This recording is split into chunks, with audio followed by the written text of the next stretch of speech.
Ok, permítame entonces compartirles el sílabus y con esto quiero, en una mirada muy simple, con en nuestra noche fría, con el sílabus, correr con ustedes un poquito lo que ya les he entregado.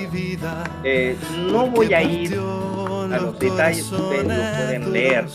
En realidad tenemos un desafío muy interesante con el curso que tenemos a desarrollar. Estamos hablando de cómo comprender, digamos, la Iglesia Anglicana de México como una comunidad emergente de la Iglesia de Jesús, a partir de lo que podría llamarse sus procesos sociales y políticos del liberalismo religioso mexicano del siglo XIX. Tiene un valor muy importante de cómo esta iglesia, como nuestra iglesia, surge a diferencia de otros modelos eclesiales no católicos romanos, no solamente en México, sino en América Latina y Caribe. Punto y pregunta, luego estoy lanzándole a nuestro obispo Julio César, quien nos va a dar a nosotros entonces una pequeña ponencia en su momento. Finalmente, hay una unidad de aprendizaje, ustedes ven aquí, está dividido estas unidades de acuerdo a fechas y contenidos. Y si ustedes se han dado cuenta, a partir del 22 de septiembre surgen los webinars.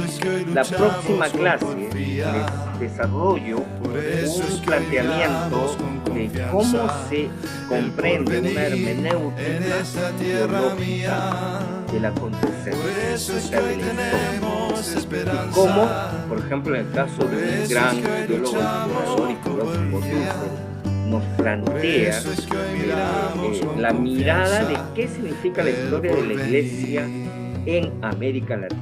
Entonces, hago un resumen. Hay un material que está en el archivo y que puedo quizás en el WhatsApp compartirlo, porque es la base de la reflexión para el 15 de septiembre. A partir del 22 de septiembre ustedes tienen ponentes. En el caso del 22 de septiembre no hay comentaristas, pero sí hay sobre todo un desarrollo de lo básico que es la historia y por otro lado los instrumentos y las pautas que deberíamos recibir para poder escribir la historia de nuestra vida. Y quién, si no, Juan Fonseca, que es un amigo personal y historiador muy reconocido. Por otro lado, a partir de ahí, del 29 de septiembre, se desarrolla toda una serie de ponencias al grado de que tenemos personas invitadas, no solamente anglicanos. Tomás Gutiérrez es bautista y es un historiador, trabajó para CEILA, que es un grupo de trabajo en América Latina. Leopoldo Cervantes, deben conocerlo ustedes en México, es presbiteriano, es un teólogo, es un escritor y ha escrito cosas referente a la historia. Y tenemos también algunas ponencias importantes y comentaristas. Los comentaristas van a dialogar, van a plantear asuntos críticos sobre lo que escuchan, no necesariamente tiene que ser a favor. Entonces, vamos a tener una interacción y luego, como parte de la metodología del webinar, es que al final vamos a tener una oportunidad de hacer preguntas y respuestas del grupo. Bueno, su servidor va a ser un moderador de este proceso. Como les había dicho, hay una estrategia metodológica, una manera de los que quieren llevar el curso de manera digamos, con un valor determinado por el instituto, tienen que desarrollar esto.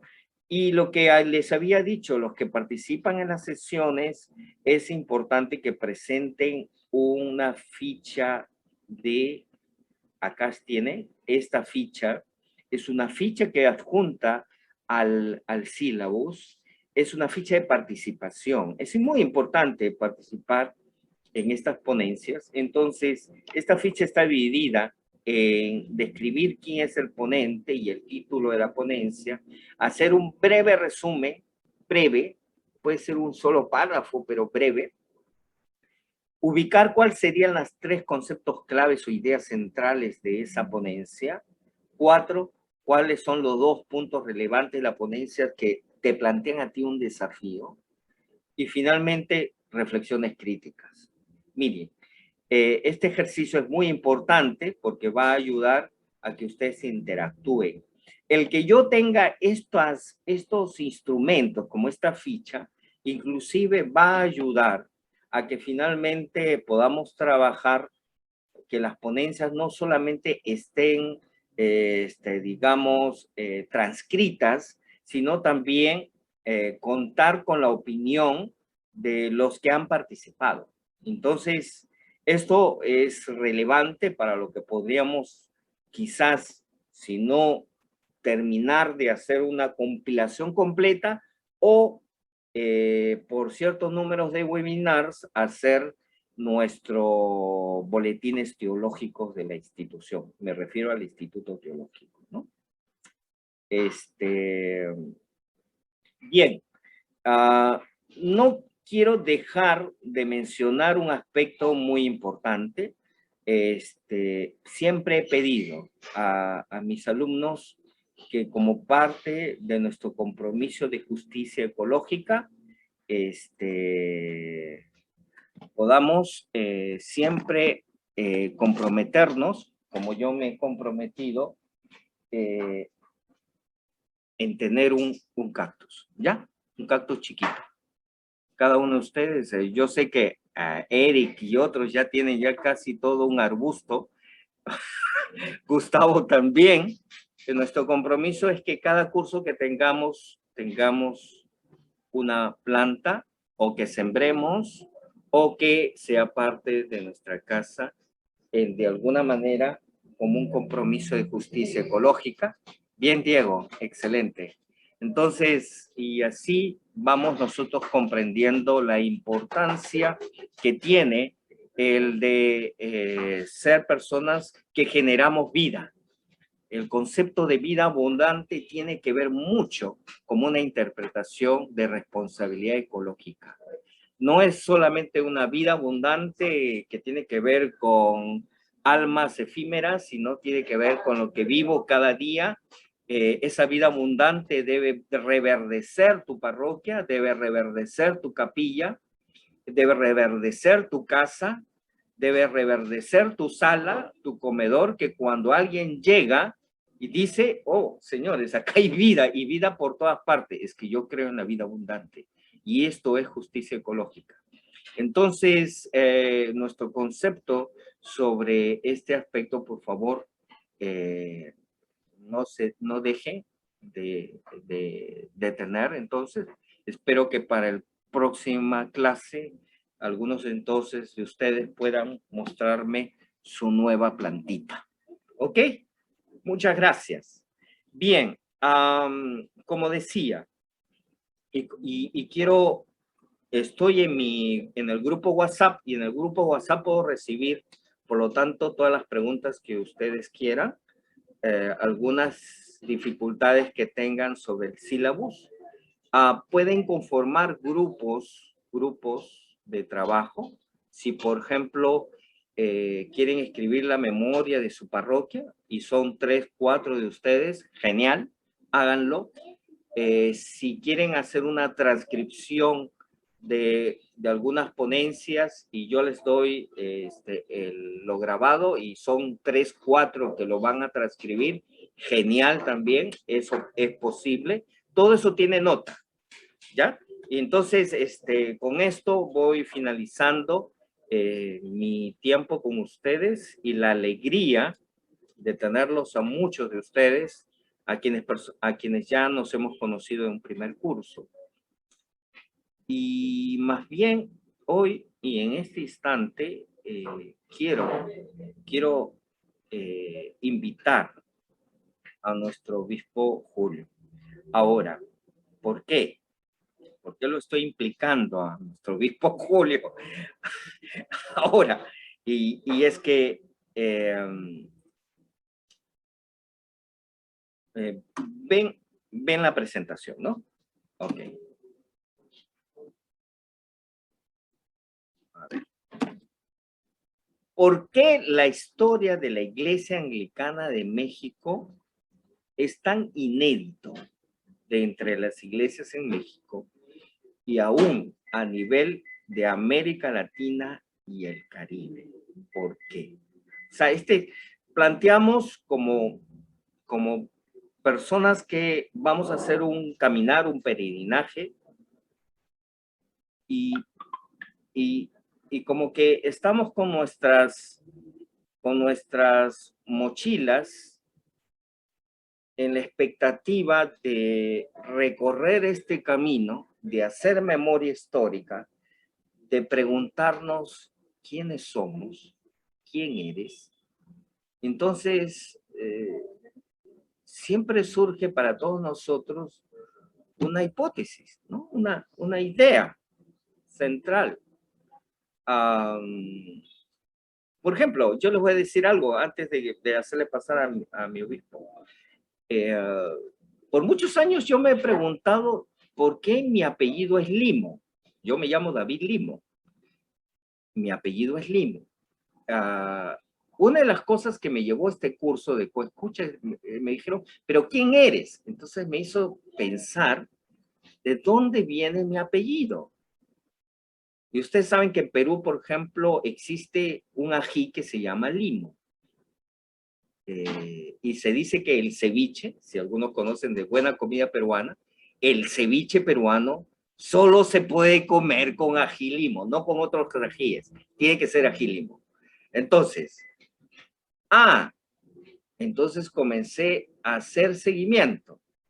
El ceviche peruano es en el norte de Perú, en cierta región cultural. ¡Wow! Fui y investigué. Y es cierto, o sea, mis ancestros son del norte y era muy probable que eran los que cosechaban los ajíes, que le denominaban limo. No es solamente eso. Yo tengo ciertos rasgos medios oscuritos, medios arábigos, mi padre es mucho más arábigo, pero mi abuelo me comentaba, sí, me dice, nosotros medio arábicos, pero tenemos una familia que venimos, que tenemos también ascendencia afro. Bueno. Y en Perú decimos, todos tenemos de Inga y de Mandinga, así decimos en Perú. Es que ustedes saben que en Perú hay también mucha colonia afro, china, japonesa, en fin, una mezcolanza con la cultura pre-inca, ¿no? En fin. Y lo que pasa es que Limo, me di cuenta y comencé a darle seguimiento, y los limos, la mayoría de los limos están en Uganda. Es decir, termino yo con ascendencia africana ugandesa. Yo eso no lo sabía. Y uno comienza a decir, ¿qué? Entonces, en función a de lo que soy, me ha planteado muchos desafíos en mi vida. Una de estas fue de que me involucré en la pastoral afro en América Latina. Y yo dije, porque soy. Y como soy, respondo a mi ser. Entonces, quiero invitar al obispo Julio, porque ¿quiénes somos la Iglesia Anglicana de México? ¿Cuáles son ese aspecto inédito? Porque a diferencia de otros escenarios que vienen con misioneros protestantes, que vienen con la distribución de la Biblia, o el tipo de cierta educación, o porque algunos construyeron los trenes en tal y cual lugar y eran ingleses. En fin, no. Aquí hay otra cosa muy interesante, que por una parte me siento halagado de ser parte de esta Iglesia Anglicana de México, pero también desafiado. ¿Y para qué, si no, mejor invitar a nuestro obispo Julio, que nos pueda dar entre 15 y 20 minutos, porque no nos va a responder todo, pero sí nos va a dar pistas, nos va a dar pastillas, nos va a dar criterios y luego cerraremos pues nuestro tiempo de esta clase de hoy con la alegría de tener a todos ustedes en esta expectativa como peregrinos, como que vamos a tomar nuestras mochilas, ¿cierto? Bienvenidos por tomar esa mochila y vamos a andar juntos y vamos a acampar juntos en varios escenarios. Querido obispo, bienvenido. No lo escuchamos, su sonido, su... Ya, Ok, buenas noches. buenas Buenas noches, noches, Dios les obispo. bendiga a todos. Pues Adelante, ciertamente obispo. entrando en materia, ciertamente,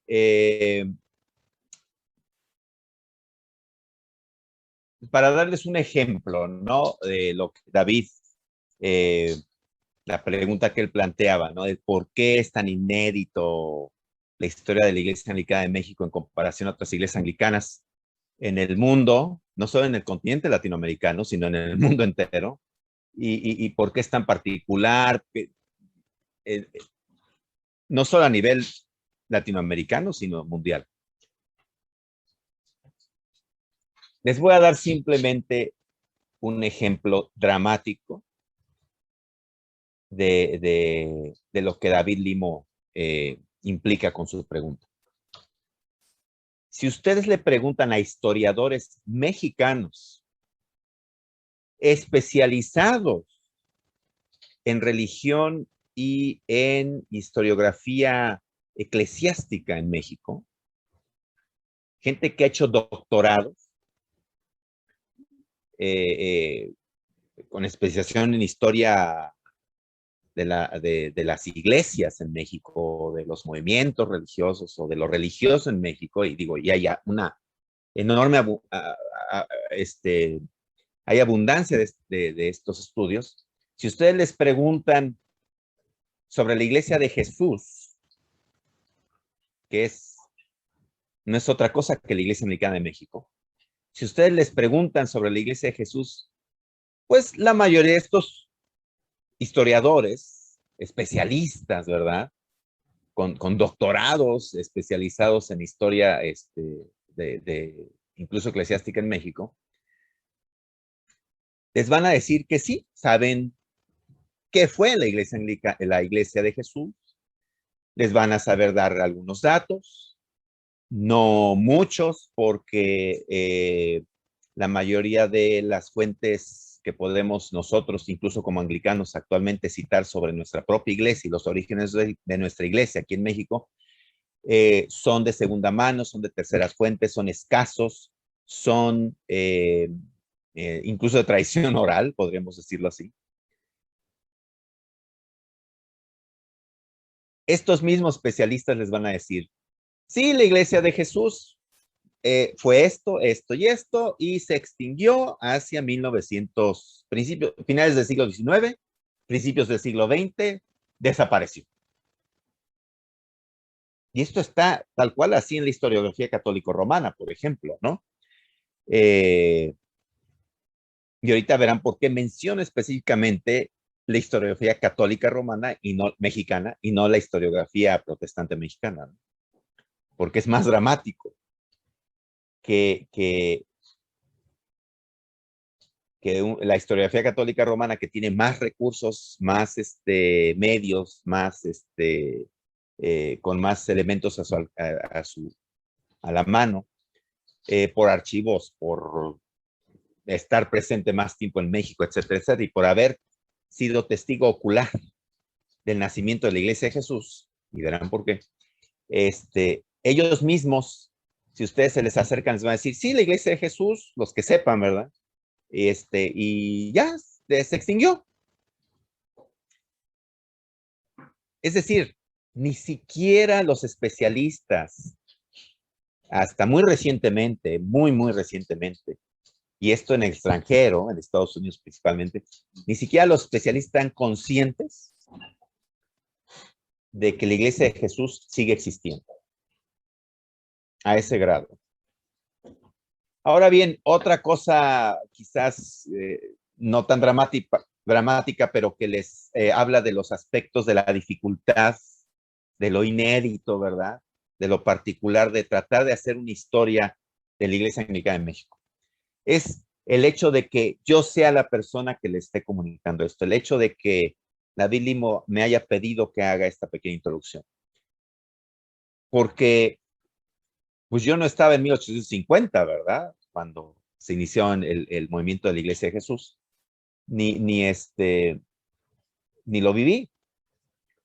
Pero es verdad que soy alguien que curiosamente está entre generaciones. Estoy en medio, yo en lo personal, y esto me lo hicieron ver apenas hoy en la mañana, porque yo decía, bueno, pero yo por qué tengo que, digo, sí voy a aparecer, pero a mí me gustaría saber cuál es el racional detrás de que yo tenga que dar una introducción a este curso, ¿no? Yo no soy historiador, no soy, no me he dedicado a estudiar la historia de ni de México, ni de ninguna iglesia, ¿no? Y me dicen, hoy en la mañana, dice, bueno, es que si tú te das cuenta, tú eres de los últimos que han escuchado todas las tradiciones orales y que has convivido incluso con personas que son descendientes directos de fundadores de la Iglesia de Jesús. Incluso estoy casado con una descendiente directa de los fundadores de la Iglesia de Jesús, por cierto. Y al mismo tiempo, soy la persona que estoy conectando y soy el último, podríamos decir, de los últimos clérigos de esta iglesia que ha escuchado, que ha convivido con descendientes directos de la Iglesia de Jesús, de los fundadores de la Iglesia de Jesús, que está casado con una descendiente directa de los fundadores de la Iglesia de Jesús, y que sin embargo al mismo tiempo soy el último de ellos y soy el primero de personas que no nacimos en la Iglesia de Jesús, que no nacimos en la Iglesia Anglicana en México, que venimos de fuera. Soy de los primeros que llegaron aquí en 1980. Llegó por primera vez una persona al seminario nuestro en la Ciudad de México, ajena, esta persona, una mujer, ajena a la iglesia. Y luego llegué yo y éramos mencionados, comentados, muchas veces,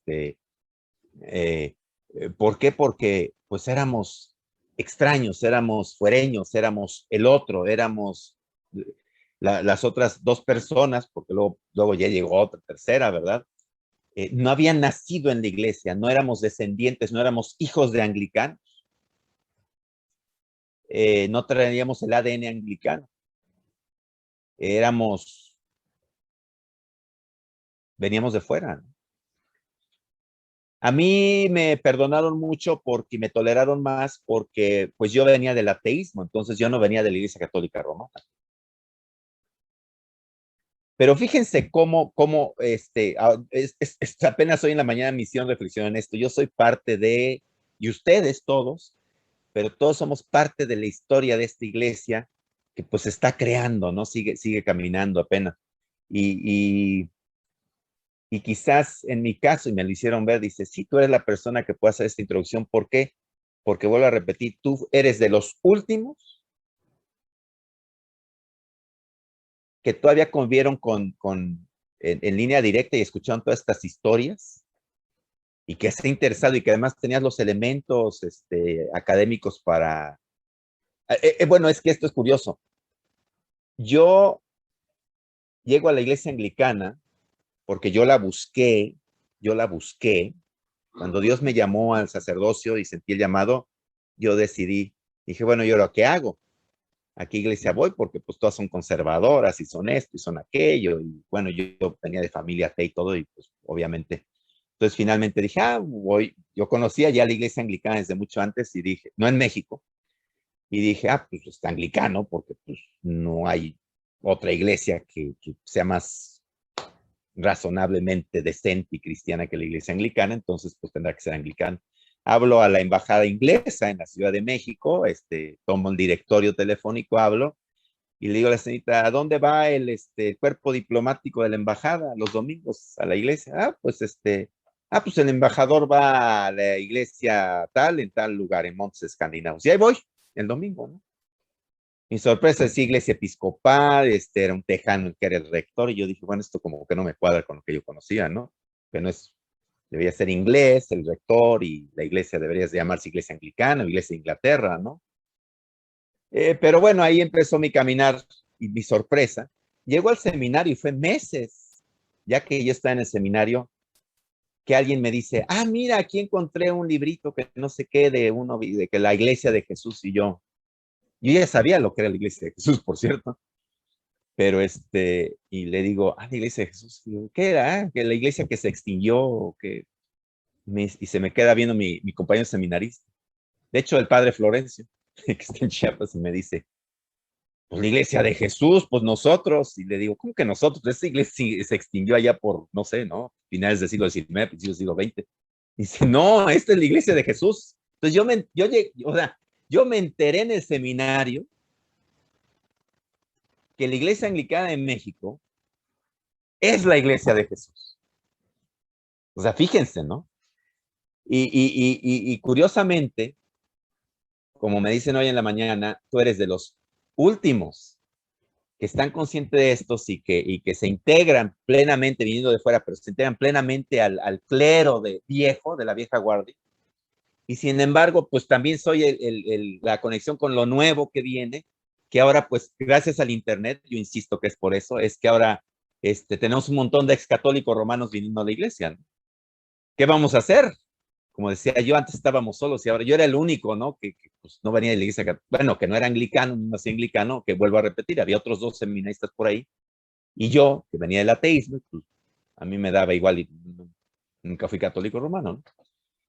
Entonces, y me doy cuenta que es verdad, que todos somos eslabones en esta historia, y yo soy uno más, y creo que sí, en cierto sentido les puedo decir esto, esta sorpresa de darme cuenta que la iglesia anglicana en México es la iglesia de Jesús, y que esta iglesia, pues obviamente no vino de Inglaterra, esta iglesia no vino de Inglaterra, no es resultado de una actividad misionera, no es resultado de imitar el anglicanismo, porque hay otras iglesias, ¿no? Que imitaban esto. Por ejemplo, la Iglesia Episcopal Reformada Española, la Iglesia Episcopal Española, tuvo intención por contactos directos con Inglaterra, con exiliados españoles en Inglaterra, tuvo contacto con el anglicanismo y ya inicia ahí, hay una conexión directa con Inglaterra, con la iglesia española, pero la iglesia episcopal reformada española es española, no es inglesa, es española. Pero no surge de un protestantismo local, surge inspirada en gran parte, no únicamente, pero sí en gran parte, por su conexión con Inglaterra, de manera personal, académicos, clérigos y otros laicos. La iglesia de Portugal no es inglesa, es portuguesa, pero esta surge también, es un movimiento local portugués de reforma católica, pero esta sí con más conciencia de reforma católica, no tanto protestante, sino católica, porque surge de la inspiración de la iglesia veterocatólica, que surge, pues ustedes saben, a partir del Concilio Vaticano I, de un rechazo al Concilio Vaticano I, la infalibilidad papal, a la fijación de la doctrina de la transubstanciación, por ejemplo. Entonces, tenemos la Iglesia de Portugal, que es portuguesa, nunca ha sido inglesa, siempre ha sido portuguesa, pero que en gran medida está influenciada por el movimiento veterocatólico. Luego tenemos la Iglesia filipina, que también surge de un intento de reforma local católica en Filipinas, pero fuertemente influenciada también finalmente por la presencia norteamericana en las islas, cuando fue colonia americana, y por misioneros de la iglesia episcopal ahí. Entonces, son 2 historias paralelas ahí en Filipinas. La iglesia filipina siempre ha sido filipina, pero sí también surge su inspiración el ejemplo de la iglesia episcopal de Estados Unidos. En gran parte, no solo hay. En cambio, la iglesia mexicana bueno, pues, antes de esto, la iglesia brasileña también siempre ha sido brasileña, pero fue organizada por seminaristas del Seminario Teológico de Virginia, de Estados Unidos. Ellos, americanos, aprendieron portugués y decidieron ir a organizar una iglesia católica, pero libre de las herejías y supersticiones del romanismo, ahí en Brasil. Y organizaron, y empezaron a predicar entre los brasileños y formaron la iglesia, lo que es la iglesia anglicana de Brasil. En cambio, la iglesia mexicana es una iglesia netamente mexicana, católica, nunca fue protestante realmente, nunca ha sido protestante. Si los luteranos serios, no los de Missouri, ¿verdad? Si los luteranos comunes y corrientes nunca han sido protestantes realmente, teológicamente nunca han sido protestantes, pues los anglicanos mexicanos menos, jamás, ¿no? Porque ni siquiera jamás se inspiraron en ningún protestantismo, en ninguna iglesia reformada, nunca se inspiraron en el luteranismo, nunca se inspiraron en el calvinismo, nunca se inspiraron ni con Inglaterra, ni nada, ni Estados Unidos. La iglesia de Jesús es una iglesia que nace como un intento de reformar la iglesia católica mexicana y adaptarla a los tiempos modernos del siglo XIX y adaptarla a una iglesia que si fuera respetuosa de las leyes del Estado, de las leyes de la Constitución Mexicana de 1857, la separación iglesia-Estado, de la educación laica, científica, del republicanismo, del federalismo, de la división de poderes y ciertamente la división entre lo civil y lo religioso, ¿no? Estos son temas muy importantes porque son parte de la ideología fundacional de la Iglesia de Jesús, de la Iglesia Anglicana de México. Y hasta la fecha, es interesante ver cómo todos los compañeros ex católicos romanos o que son ex sacerdotes católicos romanos o ex ministros católicos romanos, en su medida todos los que vienen no comparten el cuarismo. Que, por ejemplo, el padre Marco Polo o el reverendo Marco Polo, ¿verdad? No el padre, es el reverendo Marco Polo. Me entiende, está sonriendo y sabe por qué digo así. Y todos aquí los que han sido episcopales viejos o anglicanos viejos, nacidos, o mi esposa misma, etcétera, somos juaristas hasta la pared de enfrente. Y sostenemos todos estos principios que los padres constitucionalistas, que así se llamaban, los sacerdotes católicos romanos constitucionalistas, que organizaron esta iglesia, que son nuestros padres fundadores, pues seguimos compartiendo sus principios. Yo sigo compartiendo esos principios. Pero yo me doy cuenta cómo, y no digo que me guste, pero como una historia, como un observador de los eventos sociopolíticos y demográficos imparcial, he de decir, veo cómo hay un cambio demográfico. Veo cómo, vuelvo a repetir, el Internet ha hecho que se sepa nuestra existencia y muchos hoy compañeros y hermanos en la fe, ex católicos romanos, seminaristas y sacerdotes, están aquí hoy con nosotros y no comparten.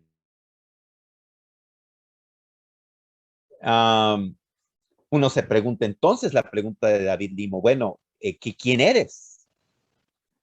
La respuesta habrá sido, soy una iglesia juarista, una iglesia republicana, una iglesia que se preocupa por el avance de la razón, de las ciencias y el respeto a los derechos humanos, al derecho del otro a disentir.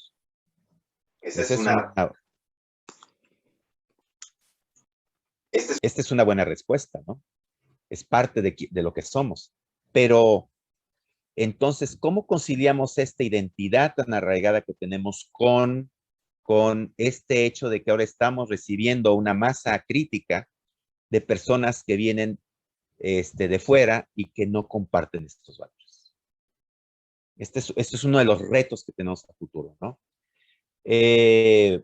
Por otra parte, como toda minoría religiosa, ¿verdad? A través de los años, una vez que se organizó el movimiento de los padres constitucionalistas, y que rechazaron la noción de que el Papa va a excomulgar a todos aquellos mexicanos que fueron la Constitución del 57, ellos dijeron, ¿por qué? Podemos ser buenos ciudadanos y ser cristianos católicos al mismo tiempo y respetar al gobierno establecido de acuerdo a las leyes razonables. Eh, Grandes luminarias de los gobiernos liberales de aquella época no solo favorecieron este movimiento, sino fueron parte del movimiento, fueron también padres fundadores ideológicos del movimiento. Melchor Ocampo, por ejemplo, ministro de Guerra y de Cultura de Don Benito Juárez, el presidente mexicano, parte del gabinete, importantes miembros del gabinete liberal, impulsaron el movimiento de la Iglesia de Jesús. Trajo Melchor Ocampo Biblias desde España, y esto, por ejemplo, no está escrito en ningún lado porque esto me lo platicó el bisnieto o tataranieto de uno de los peones de Melchor Ocampo en su hacienda en Michoacán, cuando él los obsequió con Biblias en español, las primeras Biblias traídas de contrabando desde España, porque las habían impreso en Francia, las llevó de contrabando de España y luego se las trajo acá, y los obsequió a cada uno con una Biblia y formó un grupo de estudio en su hacienda en Pomoca. Don Melchor Ocampo, un insigne político mexicano. Y él hacía sus grupos de oración y de estudios bíblicos. Y uno de esos peones es el tatarabuelo del obispo que me ordenó a mí y del primer primado de esta Iglesia Anglicana de México en 1995. Entonces, como Iglesia Anglicana estamos tan conectados, íntimamente conectados con la historia de este país. Ahora bien, ustedes verán que en estos webinars y en estos cursos estamos invitando a personas protestantes, ¿verdad? Del protestantismo mexicano, porque también hay que entender cómo, qué tipo de impacto causó el movimiento de la Iglesia de Jesús a nivel nacional. Fíjense qué ocurrió. Los padres constitucionalistas nunca tuvieron la intención de fundar una iglesia protestante o de abrazar los principios protestantes, jamás. Hay una referencia en una fuente escrita en Estados Unidos, porque Valdespino, uno de los padres de los sacerdotes constitucionalistas, falleció en Los Ángeles, y hay una carta escrita de cómo una persona que estaba platicando con él antes de morir allá en el hospital en Los Ángeles, le dijo, es que nosotros nunca quisimos formar una iglesia protestante, nunca quisimos formar una secta. De hecho, dijo, o sea, estas personas nunca dejaron de ser católicas, en todo el sentido de la palabra. Muy interesante. Y realmente esto es interesante porque hay que comprender qué pasó con el impacto de la Iglesia de Jesús, que abrió cancha, ¿verdad? Y abrió oportunidades para que entonces entraran los protestantismos. Esto es muy interesante. Entonces, hay que ver entonces, estudiar también la dinámica de los protestantismos en la historia del país y de la sociedad del país, para más bien comprender el por qué muchas veces historiadores con menos oportunidades de tener elementos creen que la Iglesia de Jesús fue un movimiento protestante, cuando no lo fue. Recientemente hay un libro que se llama Manuel Aguas, el Lutero mexicano y algo así, escrito por un compañero de la Escuela Nacional de Antropología e Historia. Yo de ahí estudié arqueología, él es antropólogo, o historiador, no recuerdo, pero en este libro él es protestante, y él, desde mi punto de vista, con mucho respeto, creo que quizás de manera inconsciente, no quiero acusar a nadie de malas intenciones, de ninguna manera, pero el planteamiento de él es que el protestantismo mexicano no llegó de Estados Unidos, sino que nació aquí. ¿Y de dónde creen ustedes que se agarra? De la Iglesia de Jesús. De ahí se agarra. Cuando si preguntamos a los mismos protagonistas de la Iglesia de Jesús y nos preguntan a nosotros que somos sus descendientes, nosotros tenemos más bien testimonio de lo contrario. Y es interesante que, por ejemplo, uno de los primeros obispos mexicanos, Efraín Salinas y Velasco, fue a estudiar un seminario muy anglocatólico en Estados Unidos. Él regresa y entonces regresa vacunado contra eso y quiere protestantizar la iglesia y entonces dice, no, nosotros somos protestantes. Curiosamente, esto es muy reciente, porque si ustedes atienden a testimonios de personas que viven todavía, les van a poder decir, pero si en 1950 se hacía la Eucaristía así y así, se usaba incienso, se usaba esto, pero si en 1920 y tantos se usaba esto y aquello, es más católico no puede ser, de protestante no tiene nada. Es decir, incluso hay testimonios escritos, documentales de Estados Unidos que vinieron a visitar a la Iglesia de Jesús y ya había una guerra interna en Estados Unidos entre los protestantizantes y los de siempre, que abrazaron el movimiento de Oxford anglo-católico. Entonces se radicalizaron las dos posturas. Y ustedes leen sus informes como ellos dicen, no, es que la Iglesia de Jesús, pues como que no es suficientemente protestante, es muy católica.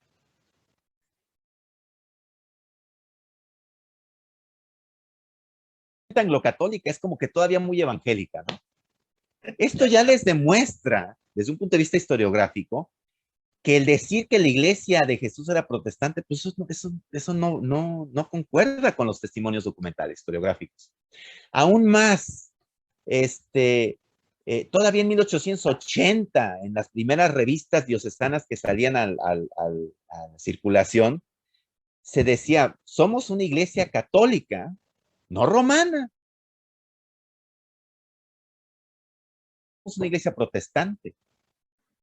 O sea, yo no creo que esto se lo hayan inventado así como un eslogan propagandístico. Esto nació de la experiencia eclesial de la gente. Ahora bien, hablando de experiencia eclesial, dejemos documentos historiográficos de lado, dejemos estudios académicos hechos por un protestante en este siglo XXI que dice que somos protestantes, ¿no? Que éramos protestantes. Dejemos de lado lo que Julio César Martín está diciendo, ¿no?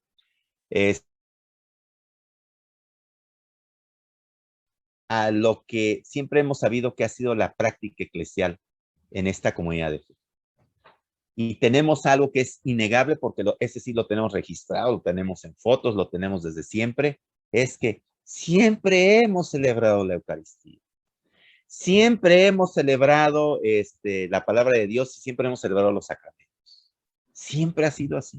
Siempre hemos usado vestidos litúrgicas, siempre hemos tenido un altar, siempre, pues si en algo nos podemos parecer a algo que se le llame protestante, pues será los luteranos que, si ustedes ven su teología, pues el protestante no tiene nada, ¿verdad? Desde un punto de vista teológico, estrictamente teológico. Pero en la misma práctica eclesial, es que podemos atender las mismas fuentes protestantes, primeras fuentes primigenias protestantes en México. Nos rechazaban.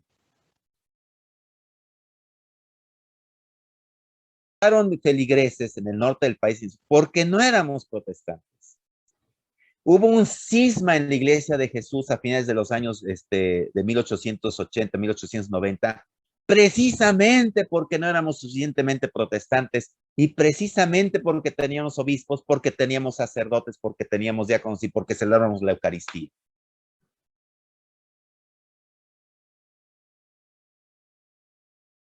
Entonces ahí ya, y nuestra excesiva catolicidad. No es gente que dijera, es que son católicos porque a mí me gusta decir que son católicos. No, es que yo soy protestante y por eso me voy de esta iglesia. Y se fueron.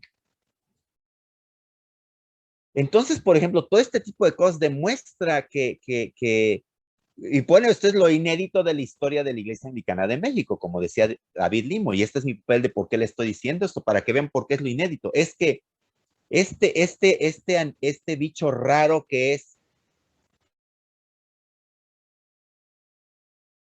sin embargo, no nació de Inglaterra, no nació de otra iglesia anglicana, no fue fundado por ingleses, no tuvo nada que ver con ingleses en su inspiración, no se inspiró de Inglaterra, se inspiró dentro de sí misma, se inspiró, fíjense en qué se inspiró, se inspiraron de las corrientes filosófico-políticas del México del siglo XIX. Se inspiraron en Comonfort, de ellos se inspiraron. ¿Quieren ustedes saber de quién y con quién se inspiraron los padres constitucionalistas? No vean a Inglaterra, no vean a Alemania luterana, no vean a Ginebra, no vean a Utrecht siquiera. Vean a México, vean a Juárez, vean a Ocampo, vean a como liberal. Ahí van a encontrar usted la inspiración que los padres constitucionales tuvieron para tratar de reformar la iglesia, el catolicismo romano en México. Y la iglesia de Jesús es resultado de eso. No es de inspiración protestante, no es de inspiración presbiteriana, ni luterana, ni anglicana. Es de inspiración liberal mexicana. Es del liberalismo mexicano.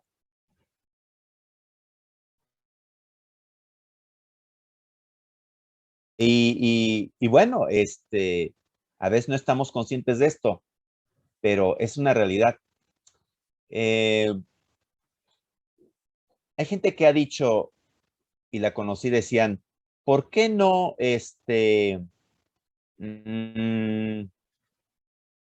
¿por qué no marcar una diferencia fuerte con la Iglesia Católica Romana y hacernos reveras como protestantes, ¿no? ¿Para qué ofrecer más de lo mismo? Y algo tan atinado que cómo me habría gustado a mí que me lo hubiera dicho él antes, porque yo habría procesado otras cosas.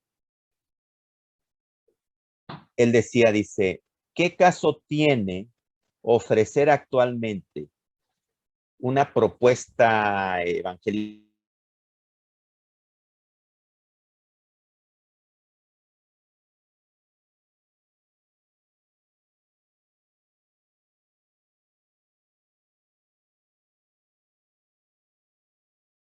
Porque hay otros que de veras son protestantes, ¿no? Eso sí, son protestantes.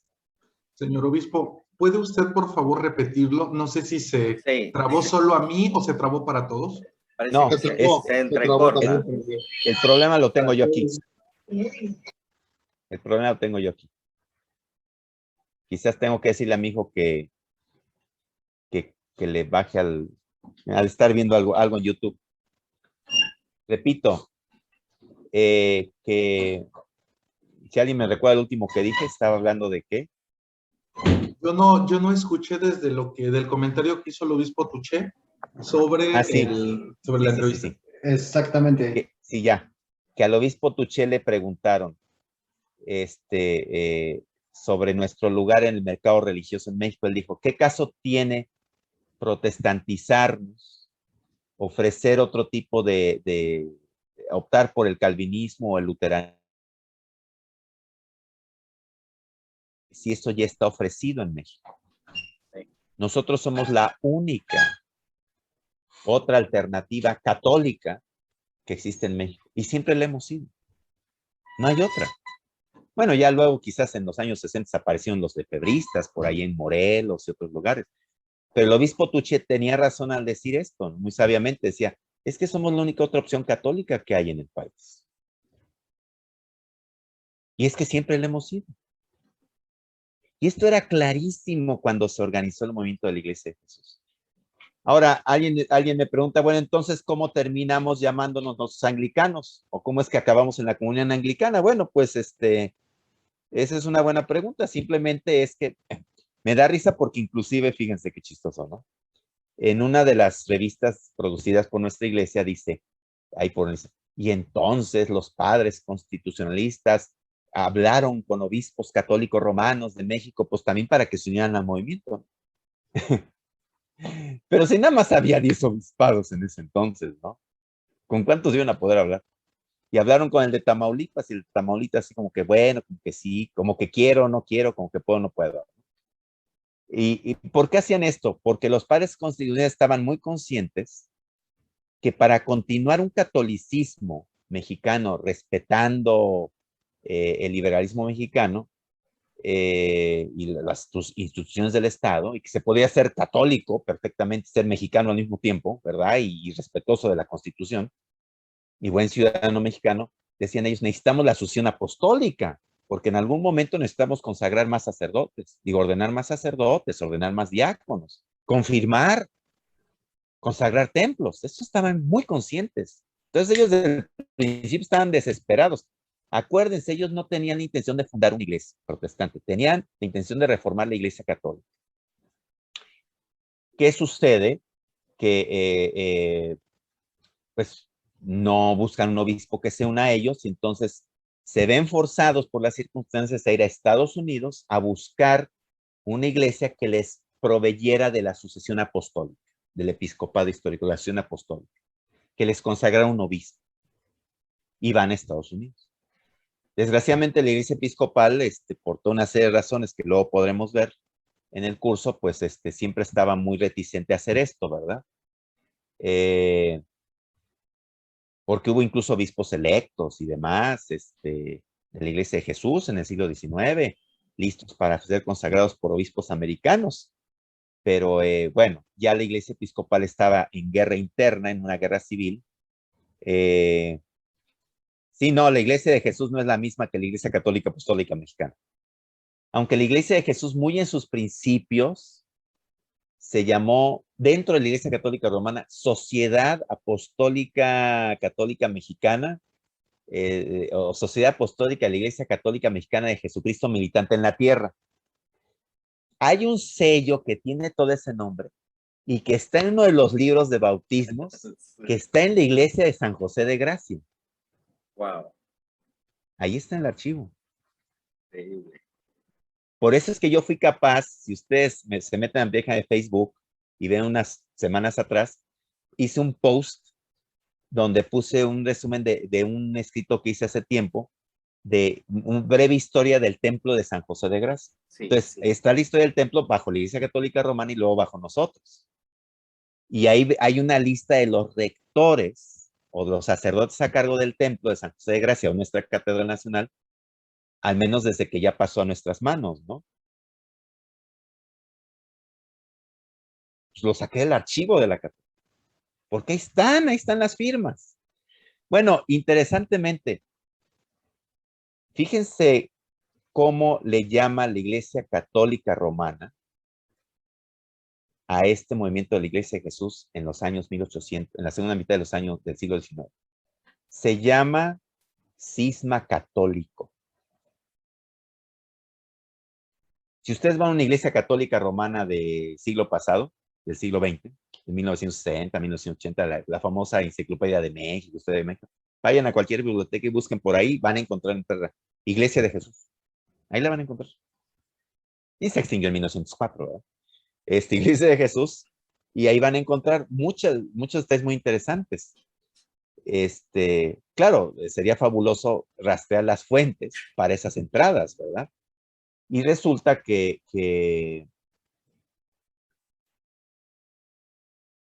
no habla de inicios del protestantismo en México ni nada de eso, no. Ustedes, cisma católico mexicano, 1860 y tantos y pico, y van a ver que encuentran. Y van a ver que son padres constitucionalistas, Iglesia de Jesús. Y hasta describen nuestra forma de gobierno y que los cánones y que tenían un concilio y que no sé, no sé cuánto. Entonces, bueno, fíjense cómo entonces es fascinante este caso, ¿no? Es muy desafortunado que, pues, en una iglesia joven no tenemos mucha conciencia de la historia, ¿no? No es uno consciente que uno está haciendo historia. Por ejemplo, ninguno de nosotros esta noche está consciente que estamos haciendo historia. Porque esta es la primera vez que va a haber un coloquio en donde se va a hablar de este tema. Así de sencillo.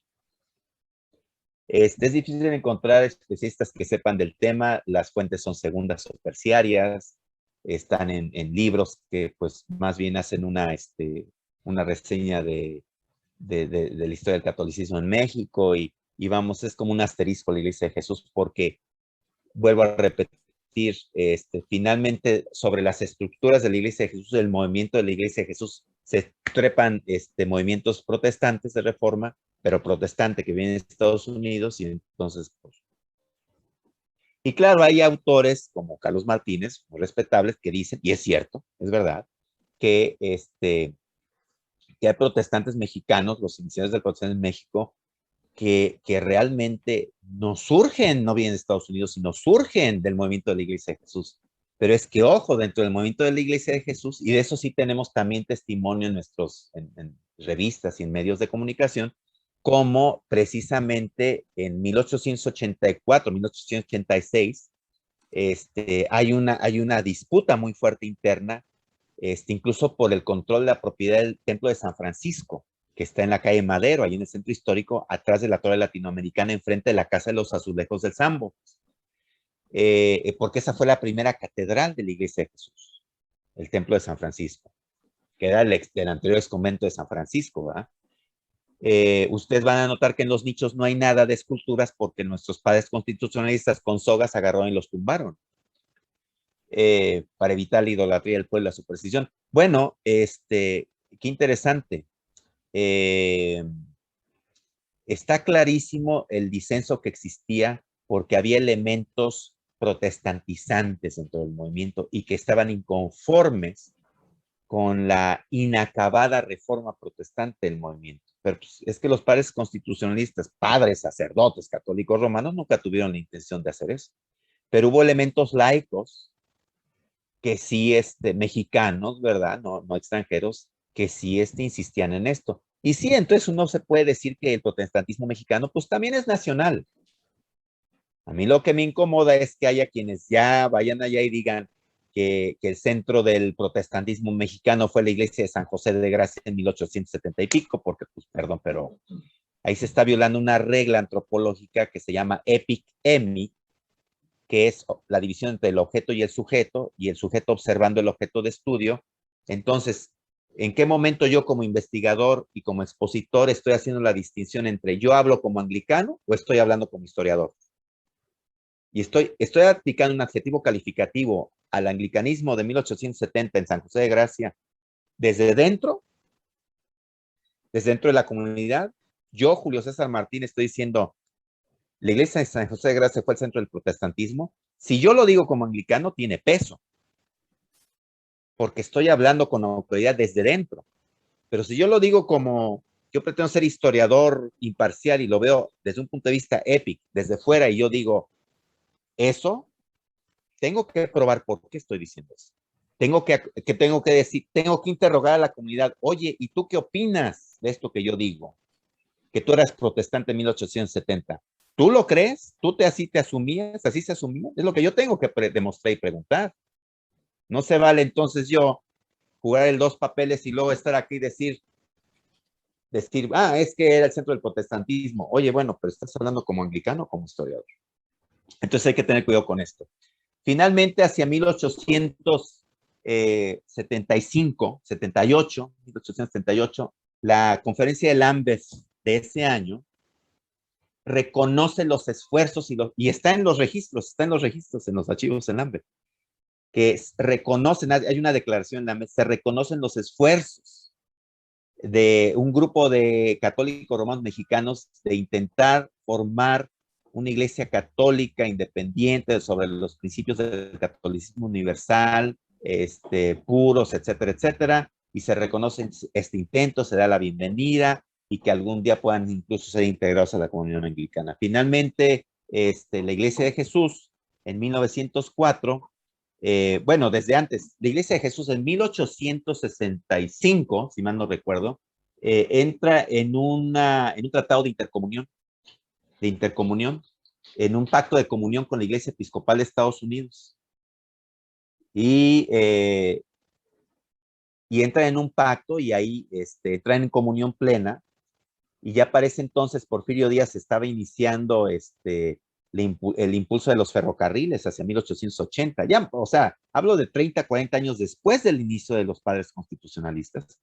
Mete los ferrocarriles, mete las minerías y inglesas y americanas, y entonces con la administración, la alta administración, vienen ingleses, vienen americanos, forman sus colonias, viven con sus familias y otros en sus casas, los ingenieros y demás. Eso lo pueden ver en las distintas ruinas de las antiguas empresas mineras y ferrocarriles en Michoacán, donde ustedes vayan, ahí los pueden ir a visitar.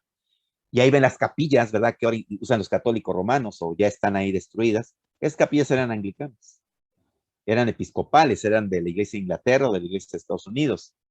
Y la iglesia de Jesús entra en este pacto con la iglesia episcopal para que sus capellanes de cuando en cuando ministren, ayuden y que incluso que un obispo visitador americano que venía a visitar a los capellanes, permítame porque mi perro está muy loco.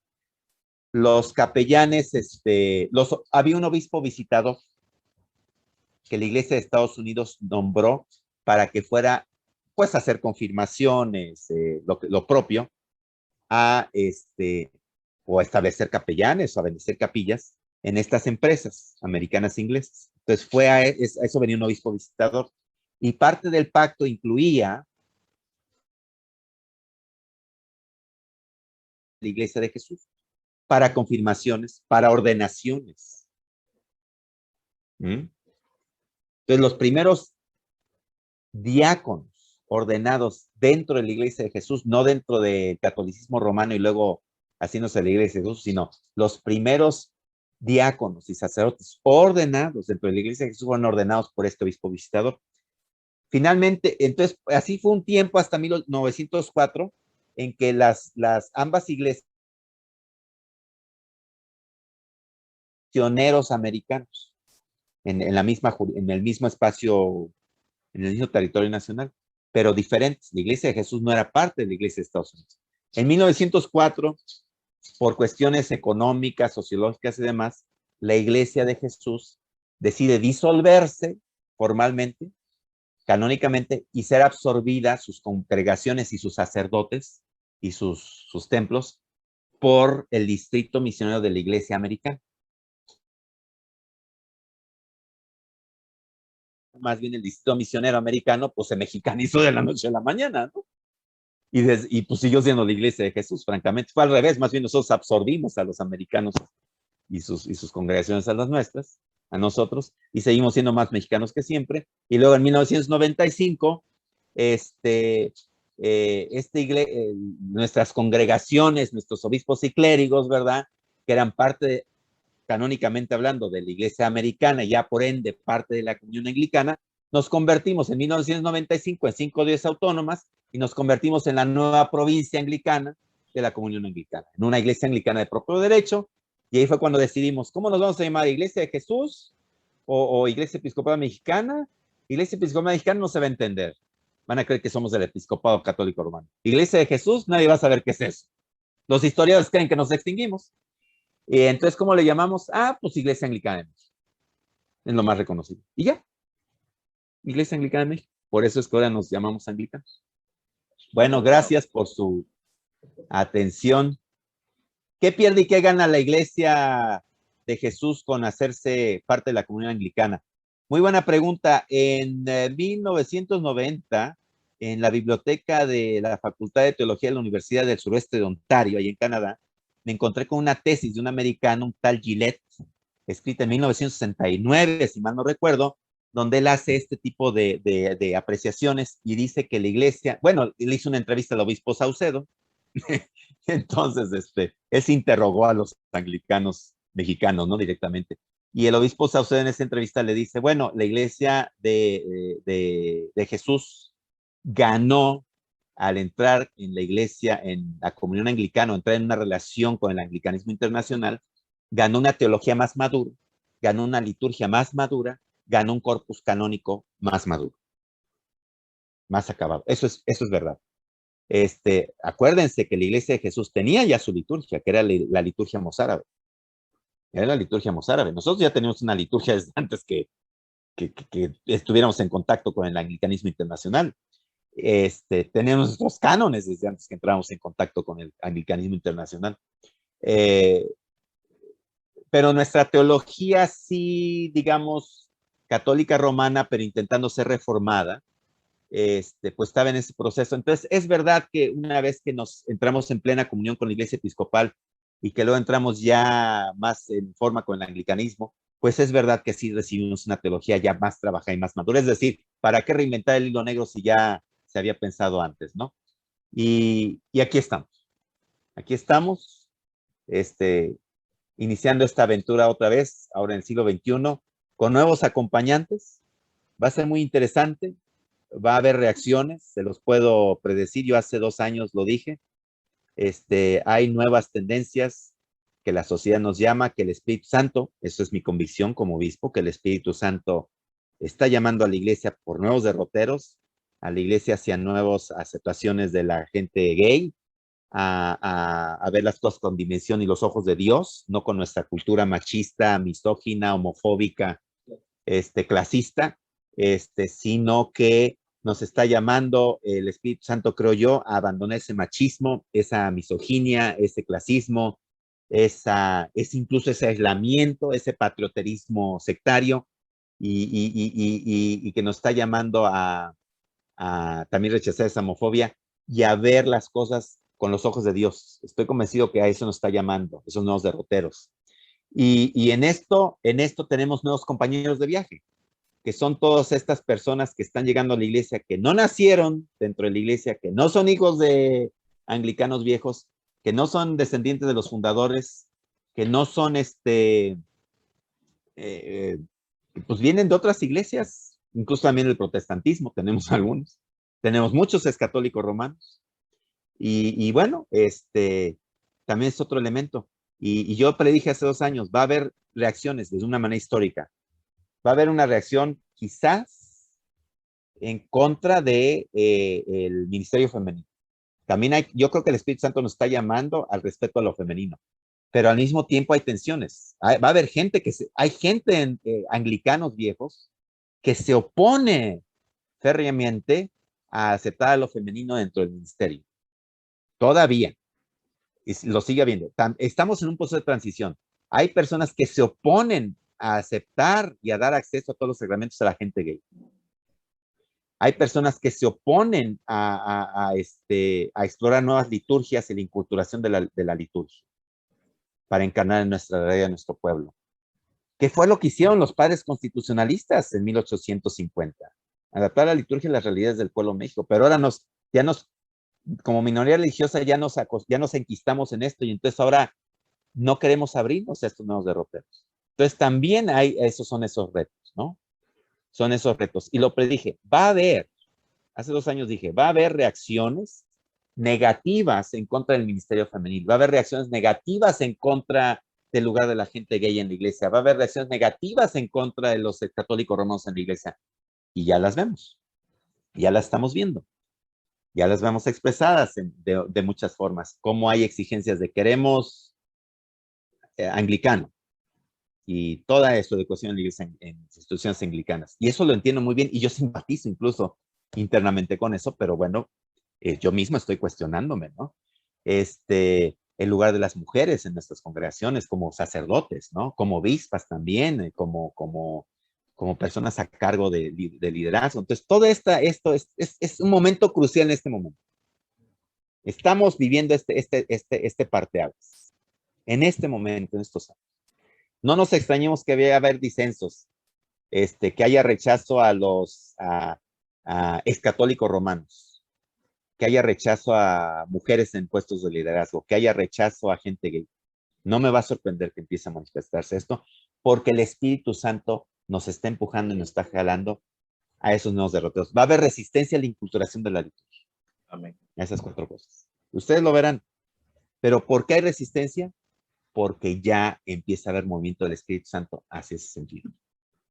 Yo creo que si como iglesia no nos abrimos a estos movimientos del Espíritu Santo, si no nos abrimos al liderazgo femenil, si no nos abrimos al lugar de la gente gay en la iglesia, si no nos abrimos a la inculturación litúrgica, si no nos abrimos a esto que estoy mencionando, no creo que tengamos mucho futuro. Que Dios Padre, Dios Hijo y Dios Espíritu Santo les bendiga. Gracias, obispo. Y que Dios les acompañe en las reflexiones que estaremos teniendo en estos webinars y en estos foros. Gracias, Padre David, que estás organizando esto. Gracias, Padre Aruda, que está ayudando al Padre David también en esto. Vaya que hemos recibido no solamente un caminar, no sé, yo he recibido un sopapo de varias cosas que creo que nos lleva a tanta meditación y a tanto caminar y a tanto que descubrir. Yo tengo que indicarles de que, como muy bien ha dicho nuestro querido obispo, es que ingresamos a este tema con muchos límites, ¿no? Es decir, existe mucho más interpretaciones históricas y creo que es una deuda, lo planteaba yo en un momento en un diálogo con nuestro obispo, de que deberían levantarse en nuestra diócesis historiadores, es decir, aquellos teólogos que también escriben historia e interpretan historia, lo necesitamos. No hay, esta es todavía una deuda que tenemos. Por otro lado, estamos abordando a partir de las conferencias, casi desde afuera, en la metodología de lo que se dice desde afuera hacia adentro. Y creo que tenemos, y ya el obispo Julio nos ha adelantado varios temas, en realidad lo tenemos a él sobre algunos espacios donde él es el ponente y donde también tenemos comentaristas.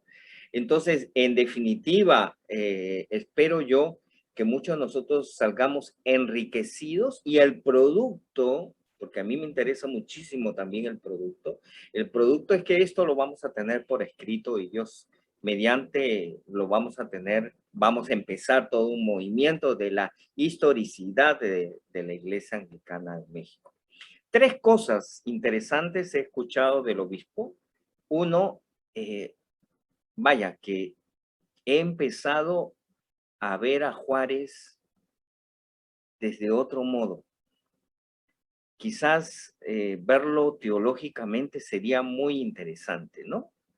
Si en algún momento dicen que Juárez tenía 3 características, o el juarismo tiene 3 características. Uno era el vencer el segmento de la sociedad que se opone a libertades. Eso me lleva a entender a una iglesia que se comprendía claramente una separación de Estado e Iglesia. Por ejemplo, esa es una característica que el ser anglicano y mexicano nos debe quedar claro. Separación Estado-Iglesia. Saber el rol que nos corresponde y reconocer el rol que le corresponde al Estado y cumplir en ese diálogo una responsabilidad histórica. La segunda característica que entiendo que el juarismo nos ha llevado es el hacer valer las libertades y garantías individuales. Vaya, imagínense, una iglesia cuyo pregón es los derechos humanos. Es decir, vaya, ahí ya el obispo nos ha encaminado y nos ha planteado los desafíos, pero vaya, retomar esto significa, esto es lo que somos. Y tercero, un aspecto del juarismo es interesante porque leía una frase que decían que él enfatizó mucho la defensa de la soberanía nacional a partir del pueblo que sume su derecho inclusive en armas. Vaya que yo me encuentro entonces con la idea de una iglesia, digamos, militante y revolucionaria. Bueno, permíteme decirlo así. Es que es esa iglesia que acompaña a ese pueblo que autodetermina su razón de ser. O sea, entonces tenemos una gran responsabilidad en la historia. Yo me siento realmente orgulloso, soy peruano, y me siento muy parte de todo este pregón que ahora vamos a iniciar. Gracias, querido obispo, por encaminarnos. Por ahí vamos a andar. Estamos con nuestra mochila, estamos con nuestra guía, estamos con esto que hemos escuchado de una noche de hoy, con uno de nuestros, permíteme decirle al obispo, aunque es bien joven, pero con uno de nuestros ancianos en el tema y que nos dice, por aquí es el camino. Bueno, bienvenidos a esto. Nos vamos a encontrar los próximos miércoles. El próxima clase a las 8 de la noche. Las conferencias están planteadas a las 7 de la noche. No sé si alguno de ustedes tienen alguna dificultad. Digo planteadas porque, digamos, los ponentes les es mejor más temprano, pero ustedes dirán, yo puedo negociar con ellos si no hay otra que sea a las 8 de la noche. Por favor, sus opiniones vía WhatsApp, así puedo tener un consenso sobre el tema. Sin otro más que decir, los espero el próximo miércoles, 8 de la noche. Por favor, su cactus o su arbolito o su macetita, no dejen de tenerlo en cuenta.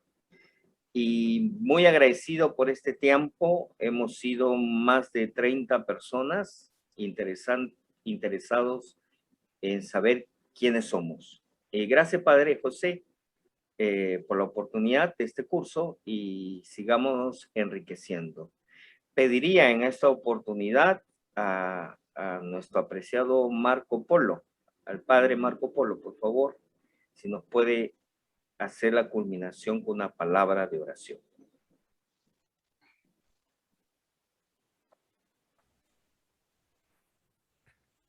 El Señor sea con ustedes y con tu espíritu. Le damos gracias, Padre Celestial, por permitirnos en esta noche unirnos para escuchar tu historia en la iglesia, en estos caminos. Permítenos a cada uno de nosotros agarrar nuestra mochila y poner en ella todas las cosas que necesitamos para un crecimiento, tanto personal como comunitario. Haz, oh Señor, que tu Espíritu Santo entre en nosotros y nos ayude a comprender nuestra historia